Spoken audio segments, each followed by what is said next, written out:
MiamiRollerDerby.com, in conjunction with 247Miami.tv, is proud to present Rink, Rash Radio. 60 minutes of everything roller derby in the 305. Visit MiamiRollerDerby.com for more information on upcoming bouts and events. And now, Rink, Rash Radio. Welcome to Rink, Rash Radio. I'm your host, Shakespeare. And I'm Anger. We're from Miami's Vice City Rollers, and we do have a special guest lined up today.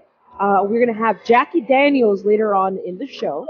What? But we would like to introduce Bella Belligerent from the Pearlyland Punishers. Welcome to the show. You are a former Miami Vice City roller skater, and now you're in with the Pearlyland Punishers. Welcome. Thank you. And she will be live tweeting from the show. So look out, follow us on @Rink Rash Radio, and we'll be talking more with Jackie Daniels later on. But first up, we also have Sugar Slap is in the studio with us today from Miami's Vice City Rollers. Hola. Hi. And she, special announcement. How far along are you right now? 17 weeks pregnant. She's 17 weeks pregnant, folks, and she's actually been helping us a lot on the track with coaching and stuff like that. So thank you, Sugar, for always lending your sugar to us. I did want to start off the segment with something a little light and fun, and we're calling it the Derby Fam. That's FAM, family moment. And I'll start off. I had my Derby Fam moment last night. I actually got to help coach and train the fresh meat last night, and then we went out to eat to IHOP, which is a tradition on Friday nights. And then we went out to watch George West lay it out on the guitar tracks with a 100-pound test. Yes, that's the name of the band. And thank you for the plug. I appreciate that. You guys rocked it last night. Thank you. So, Derby family moment, one of those moments where you feel really connected to your team. Maybe somebody has been there for you. Let's go around the studio. I'm gonna let Sugar start off. I don't know.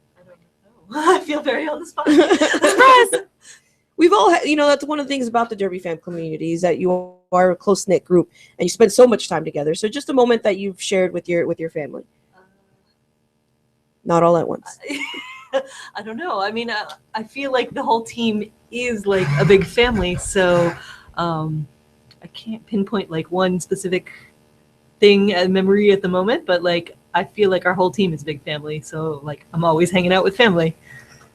We eat together. We play together. Exactly. When we go away, we kind of sleep. We room together.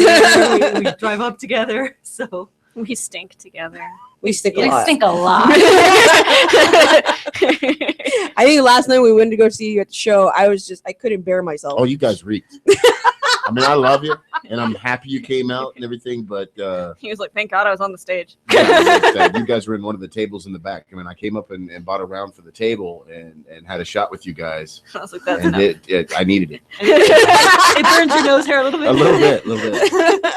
But, it stings the nostrils. That's part of the charm of Derby, I guess. the dirty underbelly, if you will.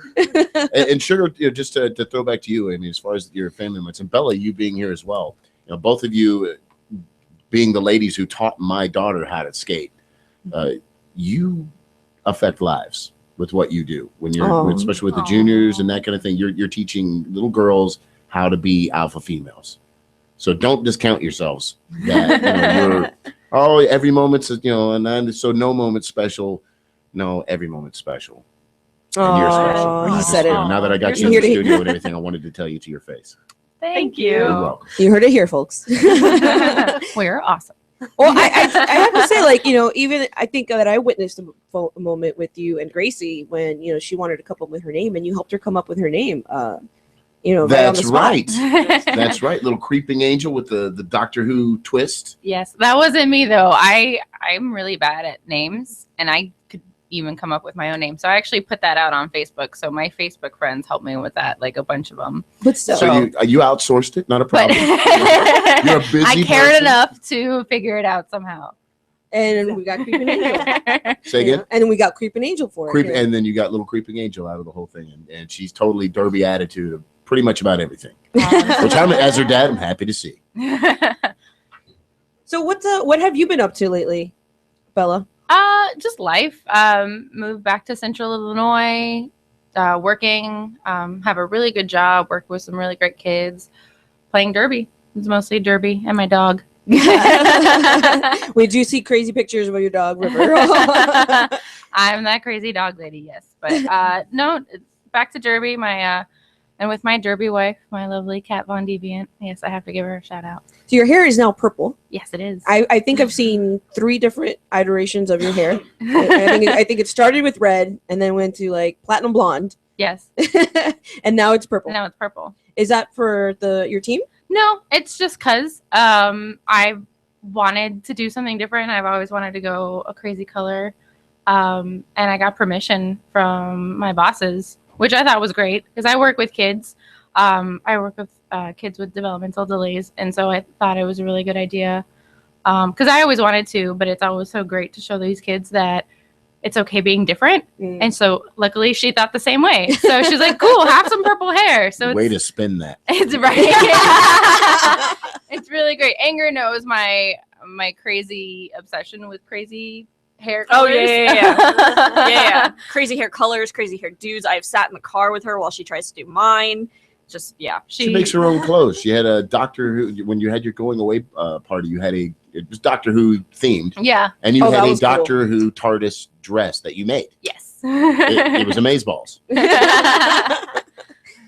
So I mean, what's the derby scene like back home? It's insane. It's Central Illinois. You wouldn't really picture it derby, but I guess you could because there's nothing else to do there. But we have, the Explains town a lot of those teen pregnancies. The town I have has a derby team. I play for a team 45 minutes north. There's, more north than that. There's teams east, west, north, south, everywhere. So it's really nice. You're never lacking for a team to play against. And there's always after parties are amazing and they're really fun to have. And you just have friends from everywhere. So it's really intense and it's really great. It's big, but can also be really close knit too, which is fantastic. Right. So what do you enjoy the most about Prairie going back to Prairie Land Punishers? Indoor practices. Because we do play outside. Well, you have to up there in Illinois. I mean, it's the frozen tundra. Yeah. Well, we have we call it the Palace, the Punisher Palace. Nice. And it's Because we have sunshine. it's kind of like a not a pavilion, but not quite like a hangar. But it's basically just like a giant slab of concrete it's like a giant shed. So it has walls and a roof, but it's still kind of up to the elements. So in the wintertime, we actually go to a skating rink that's in town. But it's still a lot better than outside in the heat in Miami. What are you talking about? I love the Like sweaty, that. muggy heat. I don't know what you're Like talking that. about. I It killed her the other night at practice. I almost died. I was like, I'm not used to this. It's been 6 That's months. okay. She took it out on me. What do you mean you don't like hot, muggy, sweaty Florida? It's It's awesome. lovely. Insane. So that's cool. So you play inside, which is awesome because we get rained out We sometimes. don't. and We don't play inside. We really don't. I have no idea what that feels like to have a rink inside, but hopefully it's something that we'll actually get lined up soon. So there's actually some major tournaments going on today. There's one going on in Fort Wayne right now. It's called the Spring Roll. Spring roll. Are there any teams you guys might be rooting for? I know Anger she's got a couple of fans. Well, no, not at Spring Roll. There was actually, we watched one of the men's games last night. It was woman. Just saying. It was now I can't remember who it was. totally was spacing out. Touched your mic and it completely blew our train of thought. Yeah, It's seriously. all your fault, Shakes. Stop touching I me. want people to hear. Thank you, Susan Ask her Trainwreck. and I'll Show argue killer. like a married couple. Like that's one thing I noticed being back at 5 minutes being here. Who, us? Yes, you do. Every Saturday, apparently, it's turned you into the old married couple. I didn't notice that. Move to someone else. I'll try and remember what this is. Apparently, we're an old married couple Wait, now. don't we have Beach Brawl coming down the pike? Isn't that happening? Beach Brawl's coming up in June. And then you guys Middle actually have of something June. today. Today? Do you? Don't you have something? No, next week Next you have week, yes. something. Next week, we got a Central. game coming up. It's the Central Florida Derby Demons. It's our official first away game of the season. Now these, unfortunately, these were the guys who kept you from sweeping your home season. They did. They They did. did. But we're gonna bring our A game. And we're excited about going up there. We're gonna have a lot of fun. You know, the central team is a lot of fun to play with. We have even more fun at the after party. It's always a good time with them. But yeah, we're hoping to reclaim our title in No, a way. They took it away. No, I don't mean to break your heart here, Shakes. That's not what I'm. Are about you trying do. to break my heart? I'm not trying to break your heart, but you were flawless in your home season this year. Yes, it was a hard Until loss. that last game.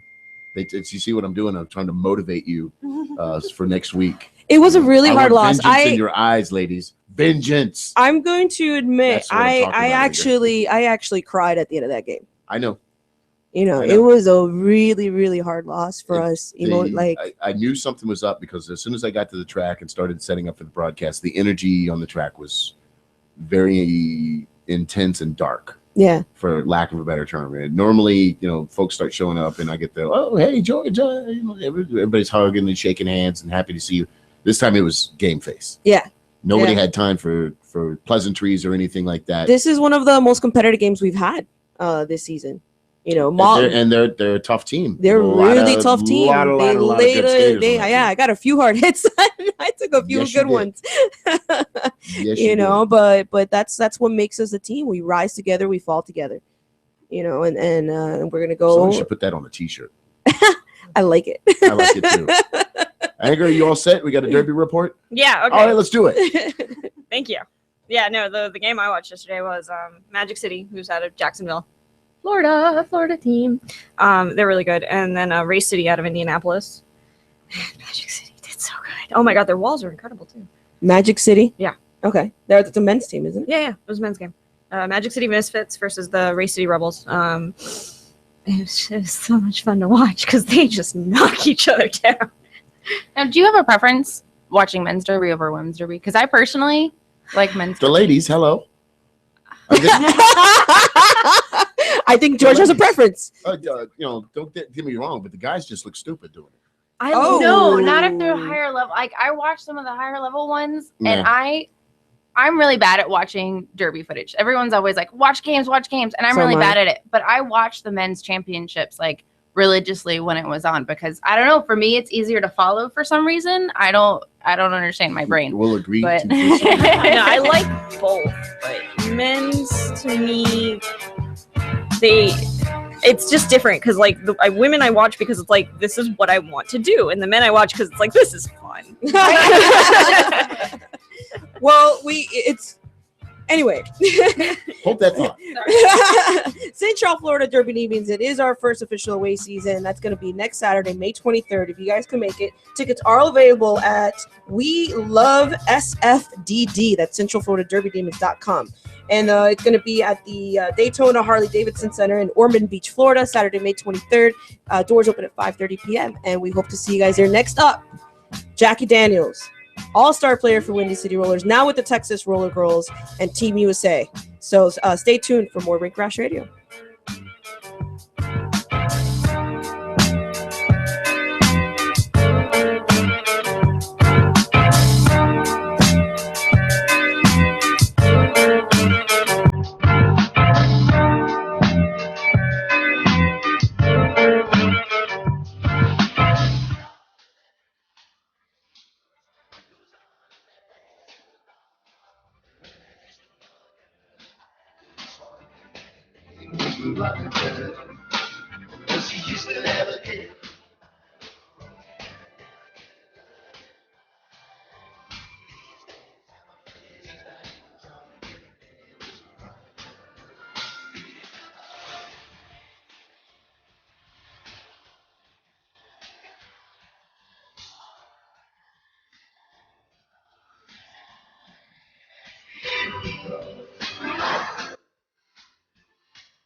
A, B, C, D, E, F, G, H, I, J,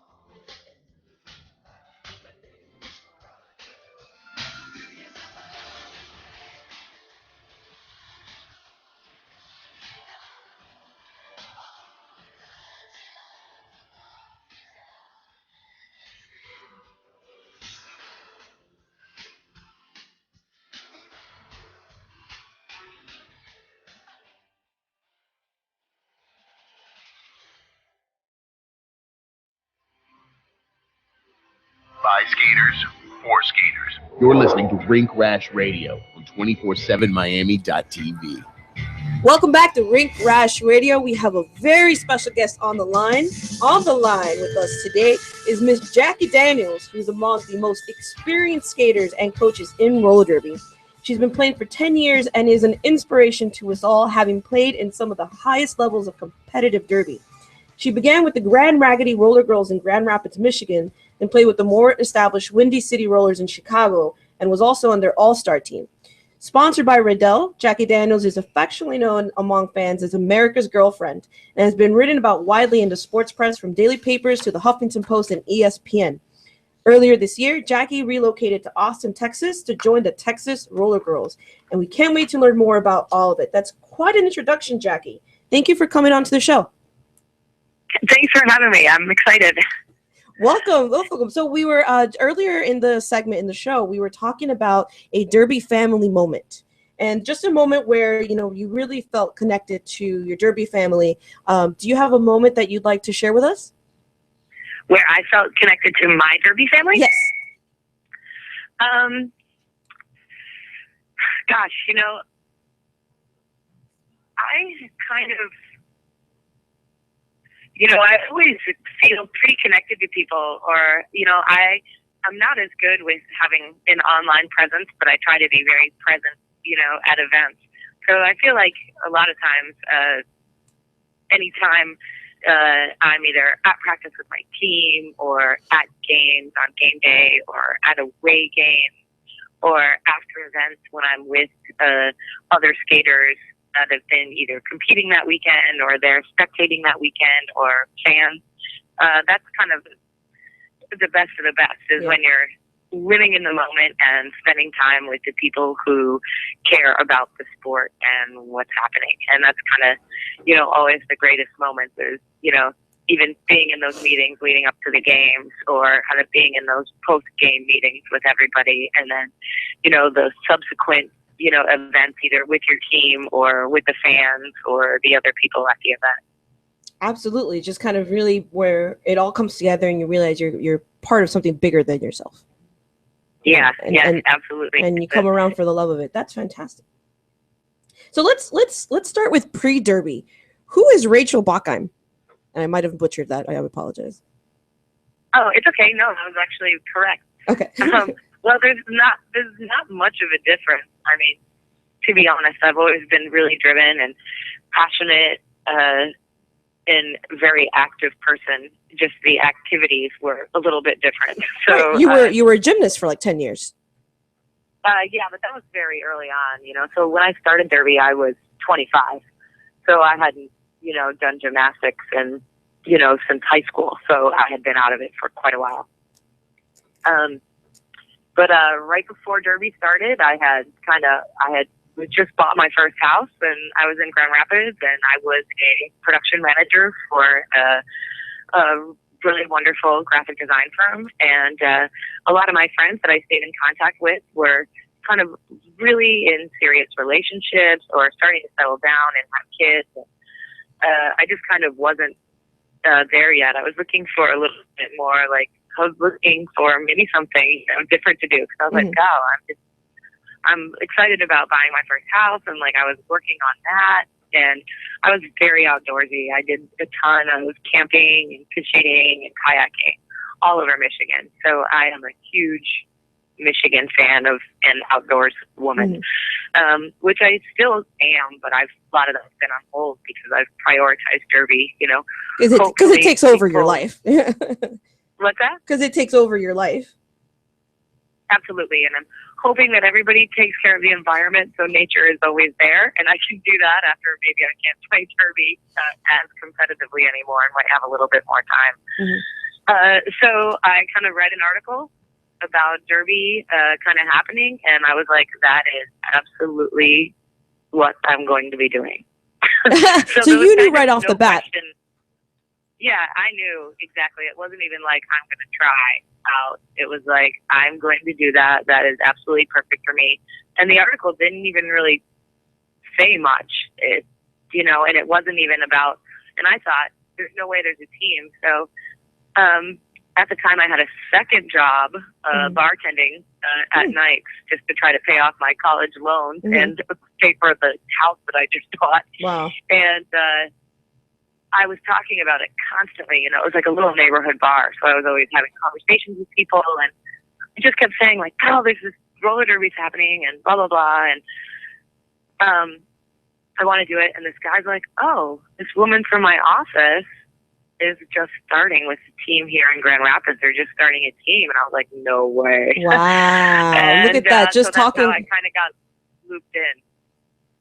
So tell me about how you got recruited. So you heard about the Grand Rapids team. How'd you connect, and what was your first experience like? Well, it's pretty funny. So he brings, I tell this guy, his name was Angel, I said, you got to bring this woman in. I got to talk to her. You got to I need more information. Well, eventually, she comes back and is like, well, I'm thinking about doing it. I don't know. I don't have a lot of information. She says, this woman, Casey, that works at Billy's bar, she's part of it. And I was like, okay, well, so I go, after another day, shortly after that, I go into Billy's bar and I look for Casey. And oddly, I had known Casey from, probably 4 years prior to that. I had met her through mutual friends.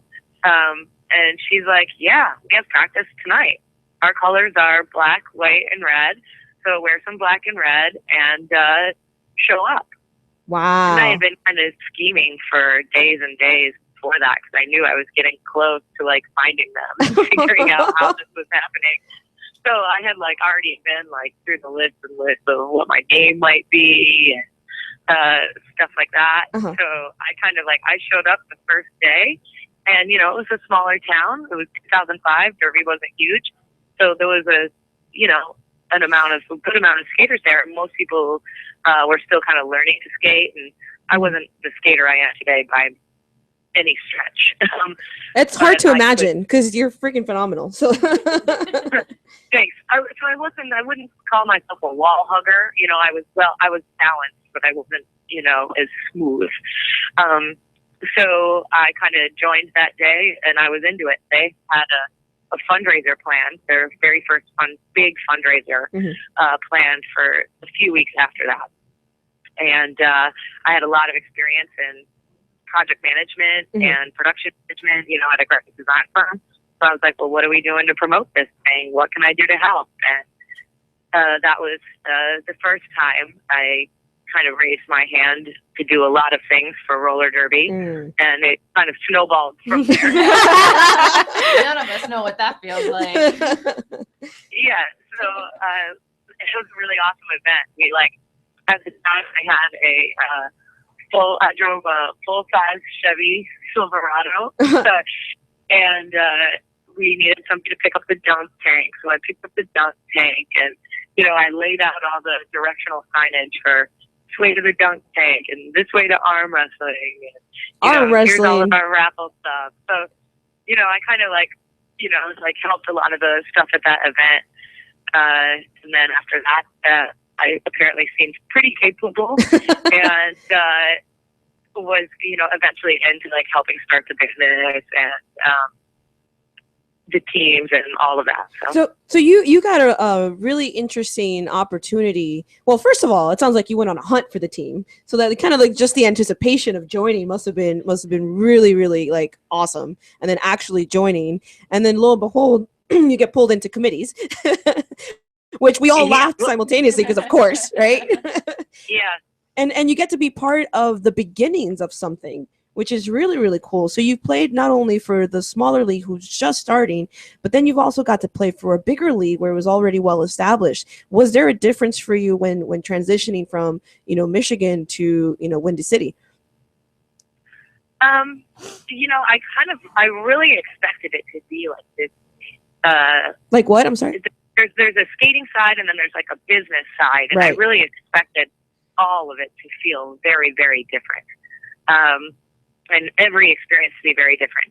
And the skating transition, so I finished my 2009 season with Grand Rapids, and at the end of the year, at the end of our season, right before Wendy's 2010 season was when I made my transition, so it was really smooth. It was kind of like before one, after the other. Mm-hmm.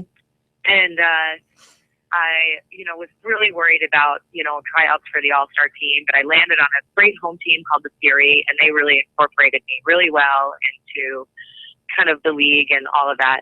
And the competition and the amount of practices, they had a lot more practices. They had their own facility. So I had a lot more training available to me, as well as a lot more information. Instead of being, Grand Raggedy had a lot of amazing skaters. But not all of them were out there as much as I was, because I was kind of doing every training camp I could, and I was playing on a lot of pickup teams, so I had access to a little bit more information. And when I went to Windy City, it seemed like there was a lot more people that had the ability and to gather as much information as I was. So there was more people that kind of were on that page. So there's a more exchange of information and ideas, and more like talking derby and strategizing, and not only on the business side but on the skating side, obviously.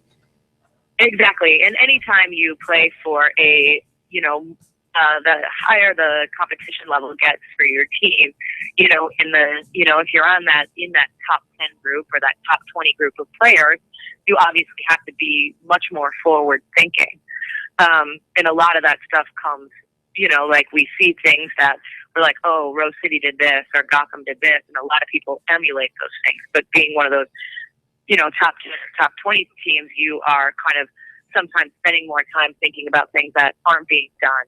Hold that thought, Jackie. We're going to have a little bit more time with you on the next segment, and we'll be right back with more Rink Rash Radio. Face up to the facts. I'm tense and nervous and I can't relax. Can't sleep cause my bed's on fire. Don't touch me, I'm a real live wire. Psycho killer.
quads forever. You're listening to Rink Rash Radio on 247miami.tv. Welcome back to Rink Rash Radio. We're on the line with Jackie Daniels from the Texas Roller Girls, and we were just talking about, going from the Grand Rapids Roller Girls in Grand Rapids, Michigan, the Grand Rapids Roller Girls, to the Windy City Roller Girls All-Star team. And we're on the phone with Jackie. So, Jackie, what motivated you to? Oh, actually, I'm sorry. Your team, your home team, the team you started with, just had their 10-year anniversary.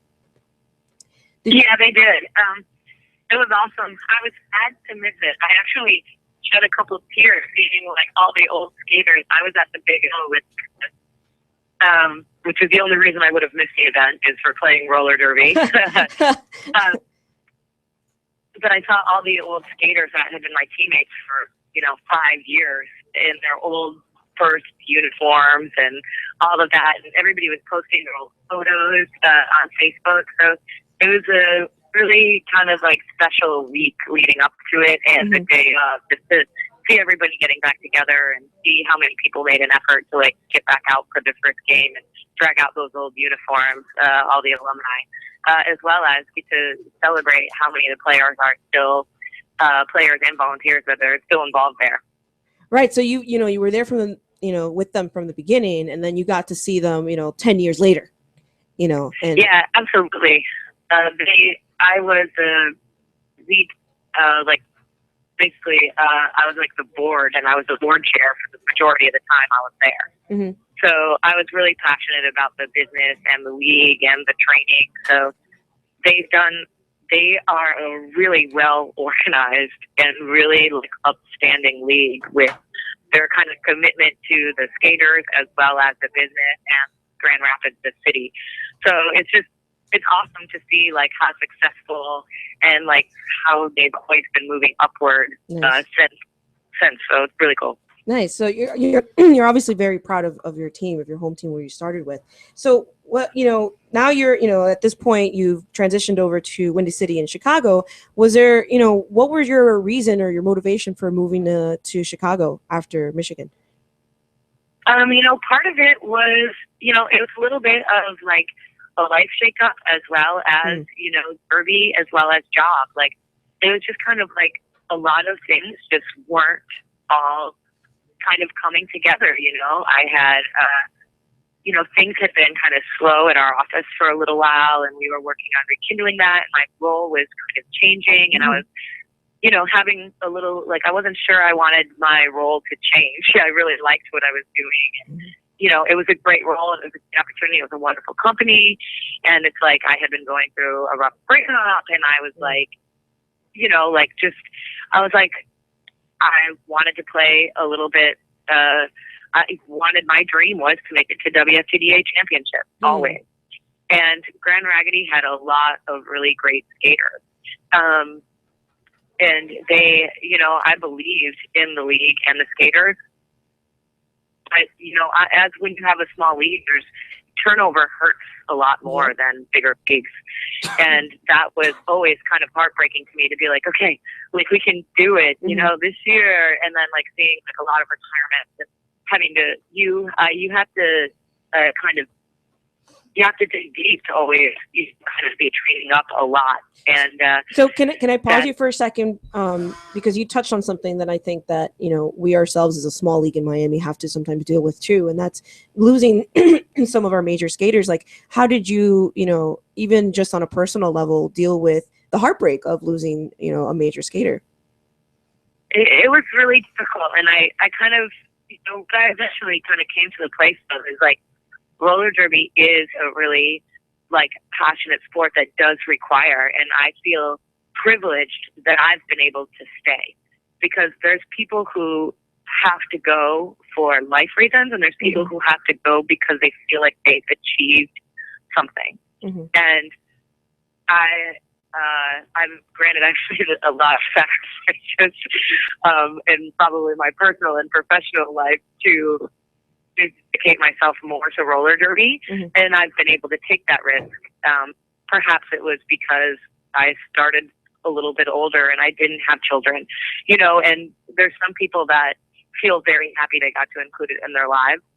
for a certain amount of time, and they get something out of it, and they have to move on because their children are now older and in sports themselves, and they need to take care of that. Or they're women who feel changed and better for their involvement in roller derby, and they are ready on to the next thing. And everybody feels different about it. Some people give it a shot, and it's like a mountain that they want to climb. Right. That's everybody's experience of what is success in roller derby is very different. And I remember some people just saying, like, I just wanted to see if I could do it. I just wanted to get on a home team and play. And some people are satisfied with those goals, and those are very realistic and amazing goals. It's hard to get on a home team. It's hard to play a whole season of roller derby and train so much. Yes. So I think, other people have other passions, and, like different people are, like you think about it, like some people, they like to fiddle with a guitar, and then there's some people who have to play in a band all the time, and so there's some people who play, guitar in college. So it's like roller derby is, for some people, a life, and for some people, a step. And sometimes it's a step onto something amazing, and some people it truly is like, like more recreational. And it's hard, but I thought about all of the women and, volunteers and staff and men and skaters and people I've met along the way, and how much happier or better or more advanced they are in some emotional, mental, or physical kind of capability because they were part of it. And I think everybody can agree that. I just kind of felt like, okay, like it's heartbreaking to lose these people. And, to know how bad my team, that's going to hurt my team, and be the captain and go, okay, we just lost our 3 best players. Yeah, we can relate.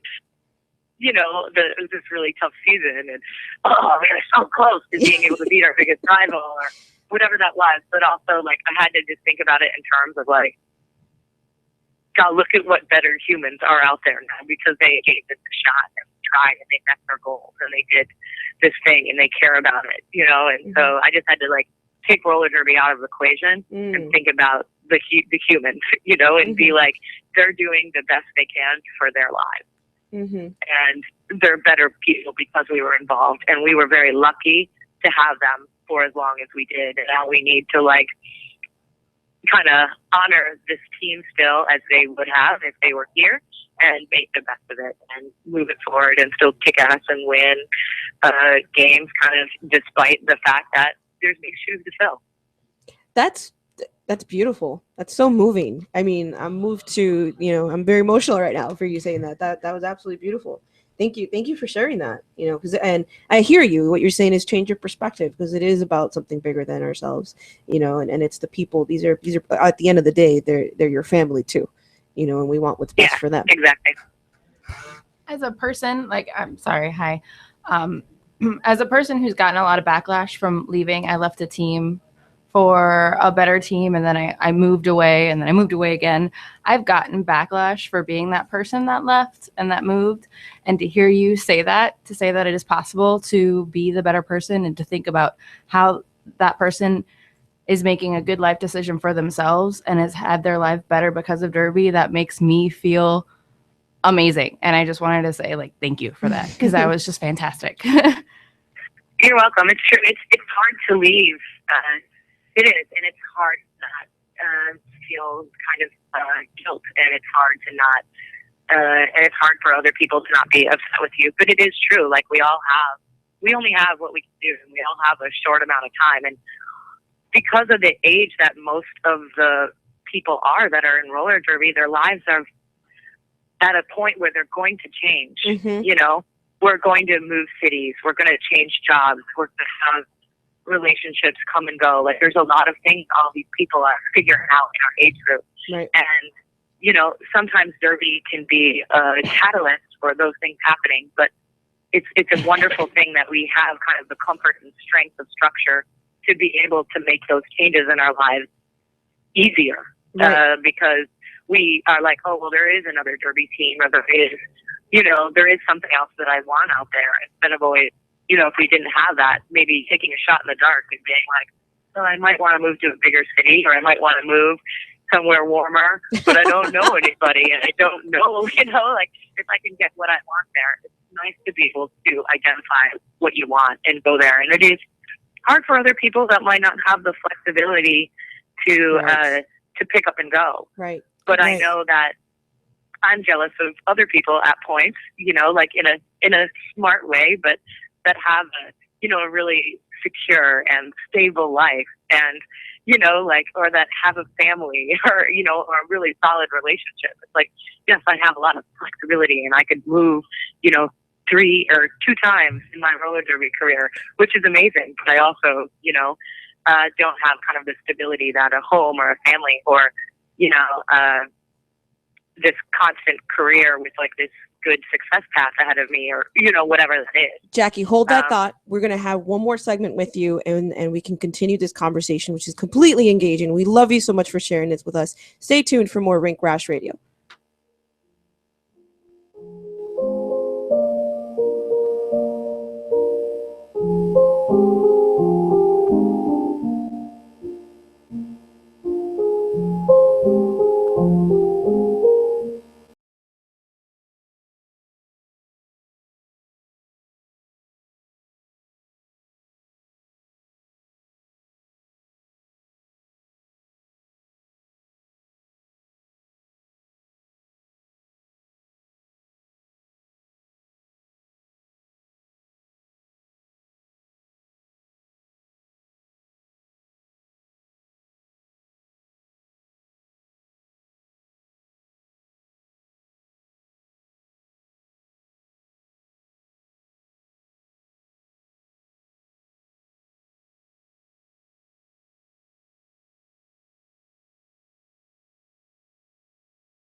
When the fresh meat gets rotten.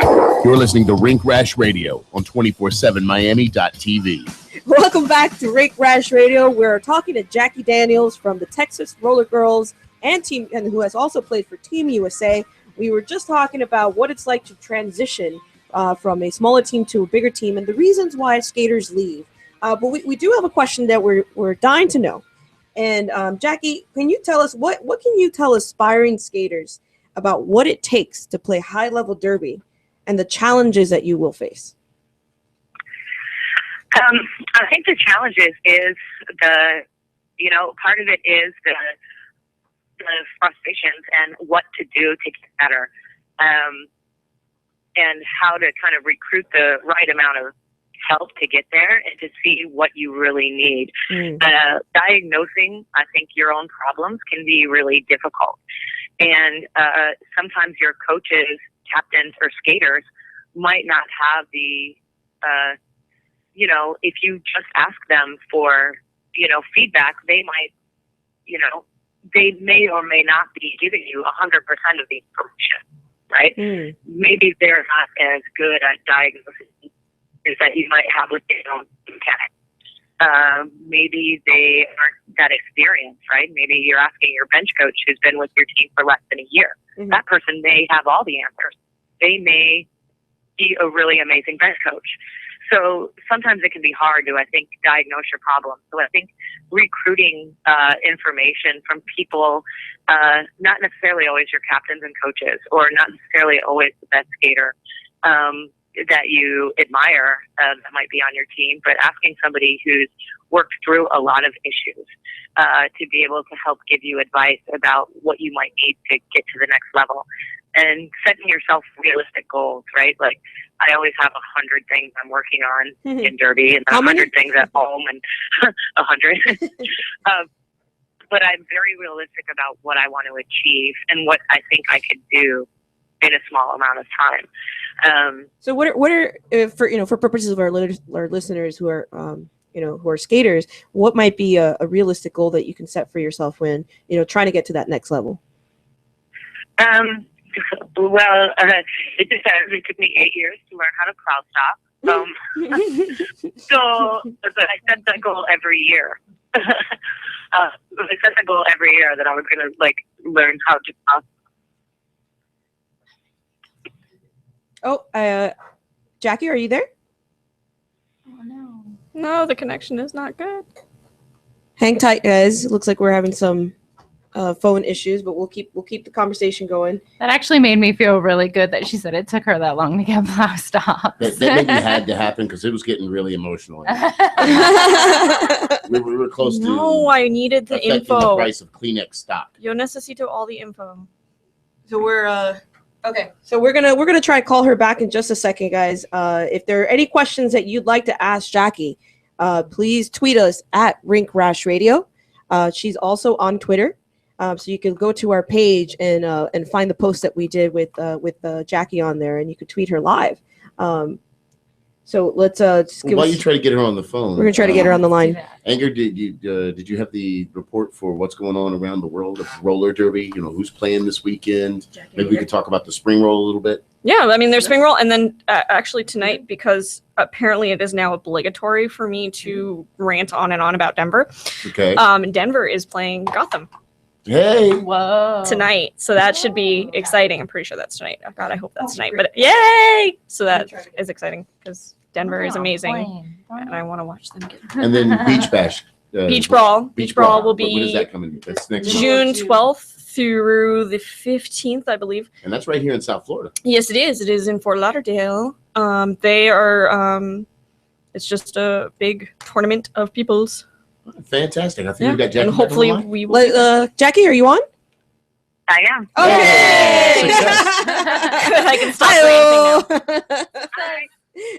So we were talking about setting goals. You're talking about your plow stopping and how it took some time for you to actually get your plow stops down. And, that was a goal that you set for yourself so that you could get to the next level.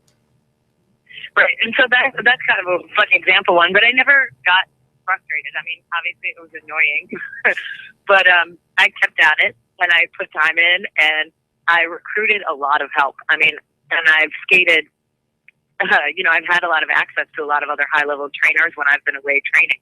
So I asked everybody for advice. And I recruited so much information, and I finally, kind of got help by recruiting information from every coach I could. But at what point does that become too much information? I think it's, it is difficult because you need to be hungry for that information, but you can't treat everything like it's going to work for you. Right. Siphoning so out I what will work and what everything I could. And I said, okay, I'm going to try it and I'm going to decide if part of that works for me or part of that doesn't. And I'm going to understand the concept behind why they're telling me that. Why are they saying turn this way or that way or move your foot or push here? So even if I couldn't achieve it from that goal, I would break down why that was important so I could make sure that that was a component I was reaching in another way, even if it wasn't the way that I was told to. Just to kind of be able to put that out there. So that's kind of something that I do when I coach a lot of other people is, you know, I kind of give them a really broad way. I think they'll have a really great way to learn a skill. And then I'll kind of start tweaking it, and I'll kind of make sure they know this cue that I'm giving you visually or verbally may not be the exact one that you need, but if these aren't helping you get there, we'll work on it and we'll get there. But, you know, kind of collecting a lot of information and knowing that, you know, the same skill doesn't look the same on everybody. I don't plow shop the same way other people do. We have a different body style, height, weight, all of that. So I'm using that as an example, but everything, you know, a lot of things you need to understand the fundamental reason why that skill is important, right? And, you know, where you're supposed to be putting your foot and where you're taking off and where you're ending moves in Derby. And, you know, figuring if you have a different, you know, kind of tweak, it's okay, right? So that's why I've always been very gentle with myself.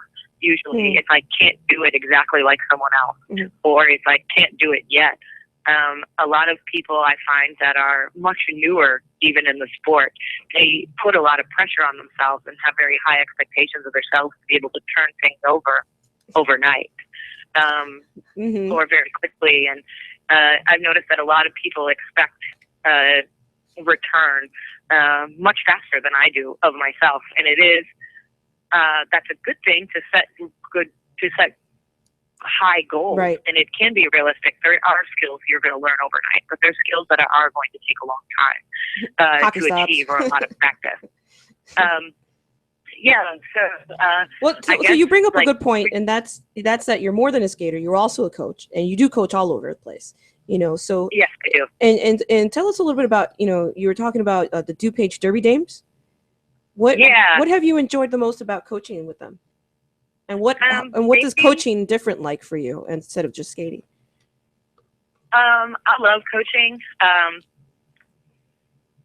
have so much kind of information and experience of, you know, I captained for 7 or 8 years of my 10-year career. So I've been watching skaters and intently involved in, you know, either whether that be strategy or drill forming or individual skater performance. I was coaching, I think, you know, like since I've been coaching since, you know, my own league since, you know, 2006 or 7, and then, you know, publicly since probably 2007. So I love it partially because I feel like I have a ton of content and a ton of information and experience to draw from that I can provide to skaters. With DuPage, it's been awesome because they just they emailed me back when I was with Windy City and were like, hey, you know, can we maybe do a training camp with you? And I was like, just starting to do a lot more coaching where instead of just doing it at big clinics when people would invite me, I started to do it a lot more direct with a lot of leagues. And I've been working with them for years now, and just kind of coming out like every couple of months and doing a training camp. And it's been like really kind of freestyle. So I started with working with very basics and fundamentals of roller derby with them years ago. And now we'll kind of work on their, you know, we'll either tighten up or work on things that they felt were not as successful in previous games, or things that they think they know they're going to need to work towards to get better at for their next opponent. And it's been awesome. They were recently ranked in WUPTA 91, which is pretty cool, as a, you know, new member league. And it's been just a really cool experience to be able to have it, like they kind of trust me to provide them with good content. And I, you know them. It's been great to see their success and have like a consistent relationship, and then be able to say, okay, I know you guys do this well, and now we're going to add these elements. We're going to make sure that that's working through offense. And you do actually have a boot camp coming up with Smarty Pants. I do. It's really exciting. It's kind of the first kind of a thing that we're putting it together with Grand Raggedy Roller Derby, my first week. But Smarty and I are the bulk of the hosting and the work. So it's in Michigan in Grand Rapids, August 1 and 2. So if you're in the area, you should definitely come. Cool. I know she and I are working on like a lot of kind of content and strategy for that clinic, which is going to be really awesome. Awesome. And you actually, you know, after the show, what do you have going on today? I have my first home game with Texas Roller Girls. Wow. So it's cool to have this call today because it's such like a big week. I've been here for months, but I finally got an apartment and I moved in this week, and I have my first home game tonight. And this is my so it's been like a big week. So it's a big check this week. So it's cool to have a call to like celebrate, I guess, a good 10 years in Derby. Yeah, absolutely. And you know, now you're on to the next phase with Texas. And we're so excited to see you play with them, and we'll definitely be watching and hearing about your game tonight. And we wish you the absolute best, and we want to all thank you for the time that you spent with us today and that amazing insight that you've been able to give us on the sport. And I'd like to give the opportunity to anybody else in the studio real quick to give you a shout out as well. Thank you for everything you were saying about like just I'm one of those people who am way too hard on myself. So it's nice to be like, just it's okay, you'll get it. Just so thank you for that. We're definitely feeling the Derby love in the room. And again, so Jackie Daniels from Texas Roller Girls, she does have a game tonight. Are they going to be streaming that game? I don't believe it is streamed. If you're in Austin, it's at the convention center. It is our interleague game, so I'll be playing with the Hot Rod Honey. Hot Rod Hotties. All right, Jackie, Yeah. Thank you again for spending your Saturday morning with us, and we'll be definitely rooting for you tonight, all right? Thank you so much. All right, that was our last segment of Rink Rash Radio. Stay tuned, and for next week, we'll be having Cuban Missile in the studio. Thanks so much, guys. Surprising.